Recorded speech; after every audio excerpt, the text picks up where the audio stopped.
ஈரானை தாக்க விடமாட்டோம் ஆதரவாக வந்த பிரிட்டன்.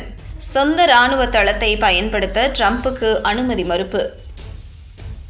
அமெரிக்காவுக்கும் ஈரானுக்குமான பதற்றம் தொடர்ந்து அதிகரித்து வருகிறது. இந்த நிலையில்தான் ஈரான் மீது தாக்குதல் நடத்த பிரிட்டனின் முக்கிய இராணுவ தளங்களை பயன்படுத்த அமெரிக்கா அனுமதி கோரியது.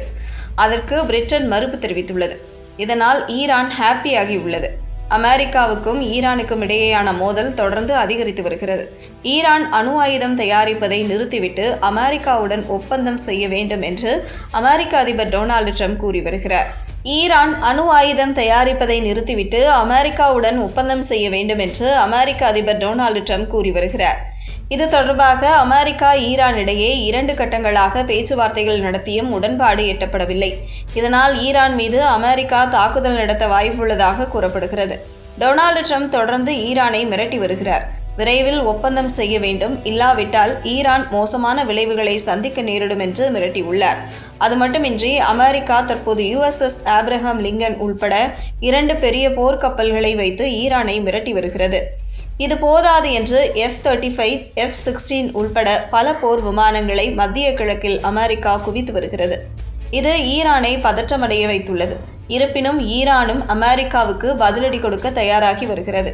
இந்த நிலையில்தான் ஈரானை தாக்கும் வகையில் பிரிட்டன் இராணுவ தளத்தை பயன்படுத்த அமெரிக்கா அனுமதி கோரிய நிலையில் அது மறுக்கப்பட்டுள்ளது. பிரிட்டனை எடுத்துக்கொண்டால் இந்திய பெருங்கடலில் டியாகோ கார்சியாவில் இராணுவ தளத்தை வைத்துள்ளது. டியாகோ கார்சியாவில் உள்ள பிரிட்டனின் இராணுவ தளம் கிழக்கு ஆப்பிரிக்க கடற்கரையில் இருந்து 3200 கிலோமீட்டர் தொலைவில் உள்ளது. இது மத்திய கிழக்கு மற்றும் ஆசியாவில் இராணுவ நடவடிக்கைகளை எளிதாக்கும்.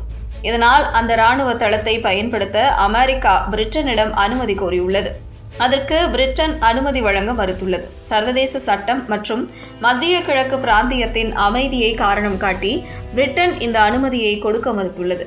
இது தொடர்பாக பிரிட்டன் சார்பில் நேற்று வெளியிடப்பட்ட அறிக்கையில் அமெரிக்காவுக்கும் ஈரானுக்கும் இடையே தற்போது ஒரு அரசியல் தீர்வுக்கான முயற்சிகள் நடைபெற்று வருகின்றன. பேச்சுவார்த்தைகள் சென்று கொண்டிருக்கிறது. இதற்கு பிரிட்டன் ஆதரவு அளிக்கிறது என்று கூறப்படுகிறது. முன்னதாக கடந்த 17ஆம் தேதி டொனால்டு ட்ரம்ப் பிரிட்டன் பிரதமர் கீர் ஸ்டார்மருடன் தொலைபேசியில் பேசினார். அப்போது ஈரானை தாக்க பிரிட்டன் இராணுவ தளத்தை பயன்படுத்த ட்ரம்ப் அனுமதி கோரினாரா என்ற தகவல் அதிகாரப்பூர்வமாக வெளியாகவில்லை. இருப்பினும் அமெரிக்கா சார்பில் ஈரானை தாக்க பிரிட்டன் இராணுவ தளங்களை அனுமதி கோரப்பட்டதாகவும் அதற்கு பிரிட்டன் மறுப்பு தெரிவித்ததாகவும் அமெரிக்க ஊடகங்கள் செய்தி வெளியிட்டுள்ளன.